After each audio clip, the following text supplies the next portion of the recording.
Assalamualaikum warahmatullahi wabarakatuh.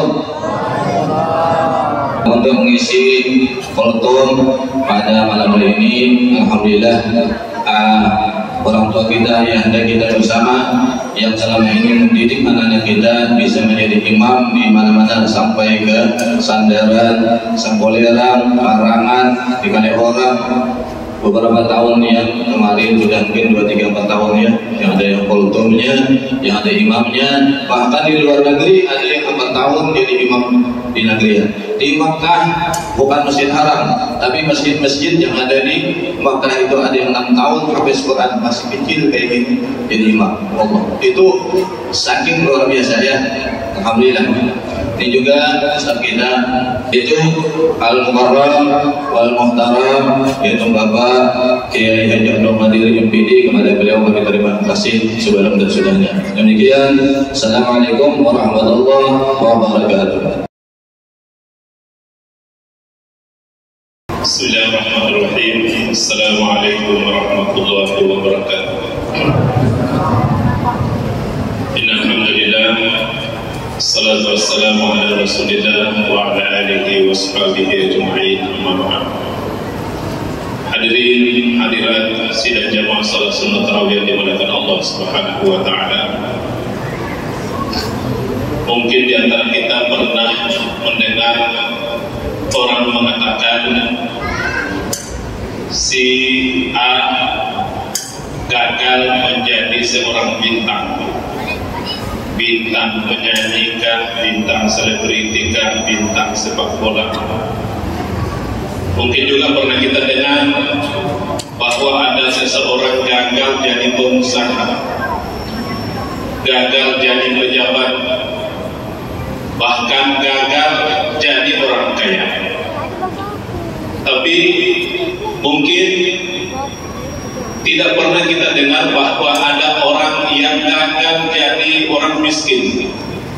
Pernah dengar Bapak Ibu? Gagal jadi orang miskin. Inilah sahabat Nabi kita Muhammad sallallahu alaihi wasallam, Abdurrahman bin Auf. Ketika Abdurrahman bin Auf ikut kepada Nabi perintah hijrah, meninggalkan kota Mekah ke kota Madinah. Ketika sampai di kota Madinah, tentu dia tidak membawa bekal apapun. Artinya dia hanya bermodalkan telapak tangan kosong. Ketika Nabi Sallallahu Alaihi Wasallam mempersaudarakan Abdurrahman bin Auf dengan Sa'ad bin Abi Rabi', Sa'ad bin Abi Rabi' mengatakan, wahai saudara, Sa'ad bin Abi Rabi' ini adalah penduduk asli Madinah, namanya Ansar. Penduduk ahli Mekah namanya Muhajirin, dipersaudarakan oleh Nabi. Kata Sa'ad bin Abi Rabi', wahai saudaraku, saya punya harta banyak, saya punya kebun luas, saya punya istri 2. Silahkan pilih. Kalau kamu menginginkan satu di antara istri saya akan talak, ceraikan, dan ketika sampai masa iddahnya silahkan nikah. Hanya satu yang diminta Abdurrahman bin Auf, dullani ala sulh, tunjukkan saya di mana pasar. Terima kasih atas tawarannya. Barakallahu, semoga Allah Subhanahu wa taala memberkati kamu terhadap keluarga dan harta. Itu yang disampaikan Abdurrahman bin Auf. Ketika hari pertama hadir rahimahullah sudah mulai tuntut, ya. Dan pada 3 bulan pertama dia tidak punya modal apapun 1 sen pun, sudah mempunyai kampak, ya, daripada emas, ya. Terus dia berdagang, berusaha sampai 1 tahun kemudian sudah menjadi orang kaya raya di Madinah, mengalahkan tadi Sa'ad bin Abi Rabi'. Dan ini Abdurrahman bin Auf kedermawanannya sangat luar biasa, susah dicontohkan. ketika dia menjadi sudah kaya raya, pernah sepertiga Madinah, penduduk Madinah disedekahi, sepertiga dilunasi utangnya, dan sepertiga lagi diutangnya. Ini kelebihan Abdurrahman bin Auf. Dan Abdurrahman bin Auf, ya, kelebihannya itu sangat mudah sekali mendapatkan keuntungan. Artinya ahli dagangnya sangat luar biasa hebat. Pernah dia mendapatkan keuntungan bersih 1 peti emas. 1 peti emas dia keuntungannya. Tidak bisa tidur. Kenapa? Bukan karena resah atau risau kalau banyak hartanya, tetapi yang dikhawatirkan jangan sampai harta sebanyak ini besok saya mati. Lalu dengan bersama istrinya dia bagikan 1 peti emas itu, barulah tidurnya nyenyak. Kalau mungkin kita Bapak Ibu sekalian, kita tidak bisa tidur. Kenapa? Takut jangan-jangan ada perampok atau pencuri. Tetapi anehnya, ya, besoknya malamnya tadi itu 1 peti emas dia sedekahkan, besoknya mendapatkan 2 peti emas keuntungan dari usahanya. Ya, jadi terus dia mempunyai keuntungan yang sangat luar biasa, sampai Rasulullah SAW mengatakan, wahai Abdurrahman bin Auf, khawatir saya di kamu, jangan sampai nanti kamu masuk surga dalam keadaan merangkak di jembatan Shiratal Mustaqim. Wah, kalau begitu saya harus mau menjadi orang miskin. Saya mau sedekahkan semua harta yang ada pada diri saya. Ketika perang Tabuk selesai, jadi para sahabat berbulan-bulan keluar melakukan perang Tabuk, ikut perang Tabuk, jadi tidak ada yang ngurus kebunnya.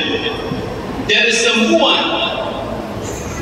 buah kurmanya itu buruk penyok, ya, tidak ada yang beli di pasar. Maka Abdurrahman bin Auf, ya, silahkan kumpulkan kurmanya, saya akan beli secara harga normal. Ya, karena sekedar dia hanya mau menolong, ya, mau menolong, dia mau miskin. Tidak lama kemudian, hadirin rahimahullah, ada utusan raja dari Yaman mencari kurma yang busuk, kurma yang buruk, untuk dijadikan sebagai obat karena ada, ya, istilahnya kalau bahasa kita ada COVID lah waktu itu di Yaman, ada corona lah, penyakit yang sangat berbahaya, ya.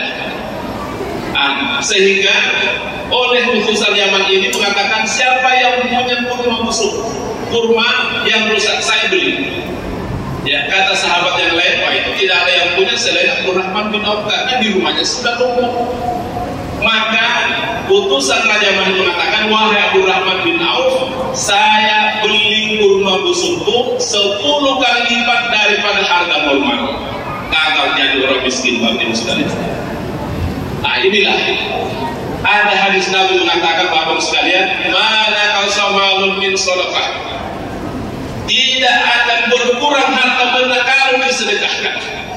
Ya, jadi Bapak Ibu para pedagang, ya, pengusaha, penjual, ketika selesai berusaha berdagang, silakan per hari kira-kira berapa yang mau disedekahkan, 20.000 ke 50.000 ke rutin. Insya Allah Allah Subhanahu wa Ta'ala akan menggantikan lebih banyak dan lebih berkah. Karena saya bercerita pribadi saya, Bapak Ibu sekalian, membangun pondok luar biasa, butuh dan miliaran. Ketika saya butuh dana banyak, saya bersedekah dulu 3 juta, 4 juta. Setelah selesai itu saya mencari pengusaha, Pak Bu, tolong saya membayar utang saya. Berapa? Saya meminta tolong pinjamkan 100 juta. Tunggu aja Pak Ustaz. Tidak lama kemudian, tolong Pak Ustaz, cek di rekeningnya, cek di rekening yayasan, ada dana saya kirim, saya transfer 300 juta, tidak usah pinjam, ambil aja. Nah ini kita pancing dulu Pak, ya, kita pancing dulu. Ya, kalau kita pergi mancing kan, Tidak langsung kita maju, harus kita beli dulu, kita korban. Ya, nah inilah banyak sekali kisah-kisah di hidup saya membangun korban. Nah, jadi itulah Bapak Ibu sekalian, jangan takut miskin, sedekahkan, cari orang yang betul-betul butuh sekitar rumah kita carikan. Ketika mereka menerima apa yang kita sedekahkan, mudah-mudahan dia hatinya bahagia, senang, disitulah tunggu di hadapan Allah Subhanahu wa Ta'ala. Ini yang saya sampaikan, lebih dan kurang yang mohon dimaafkan. Billahi taufiq wal hidayah. Assalamualaikum warahmatullahi wabarakatuh.